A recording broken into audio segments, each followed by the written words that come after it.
Tape script 12.9. What the Papers Say. An interview with Jamie Seabrook. Part 1. And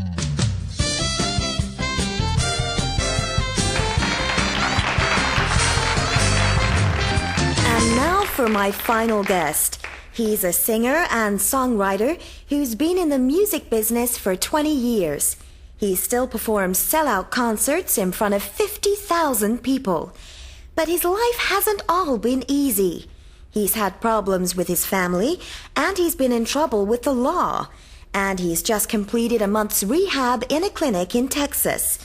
He's never out of the headlines. Please welcome Jamie Seabrook.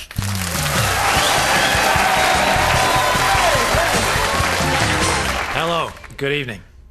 Now, Jamie, you're in the newspapers and magazines every day. You are photographed wherever you go. Tell me, what do you think of the press? Well, it's kind of nice to have people who want to know all about me. Sometimes it gets to be too much, but most of the time I don't mind the press attention. I'm sure there are some reporters who really try to tell the truth, but I'm afraid that most of them make up stories to sell their newspapers.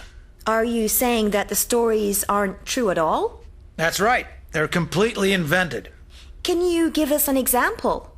Sure I can. I can give you hundreds. Part 2. 2 years ago, reporters said my career was finished and that I'd never sing again. Some friends, who are now ex-friends, said that my marriage was breaking up and that my brother and I had fallen out and had an argument about money and weren't speaking to each other. Not one word of that was true. And in fact, your career is on a high. I've just recorded a new album and my marriage is fine. Sally and I have just celebrated our 15th wedding anniversary. Oh. And my brother and I get on just fine.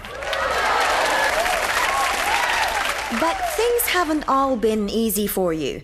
You spent a month in rehab because it was said that you had a drug and alcohol problem.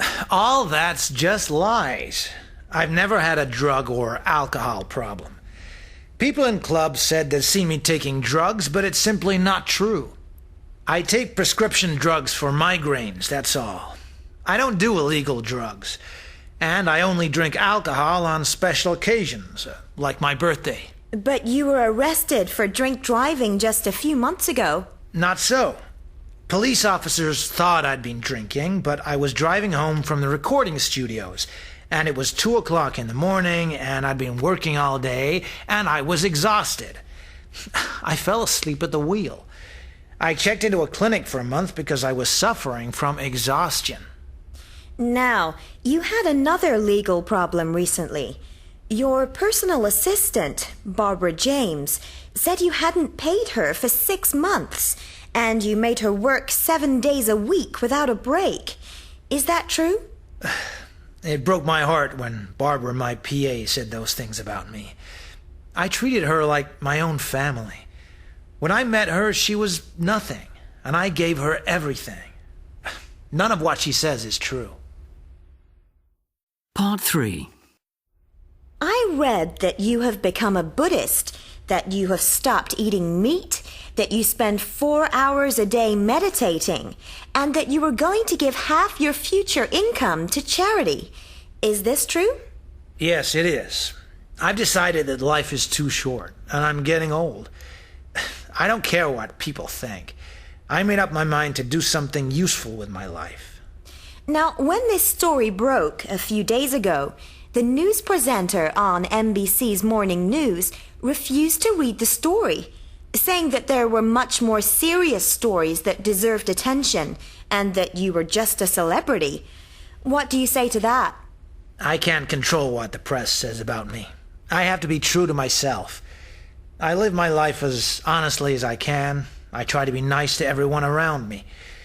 If you're in the public eye, then you have to be prepared to have some pretty terrible things said about you. I know what's true about me and what's a lie, but I can't change what is said about me in the newspapers and on the television.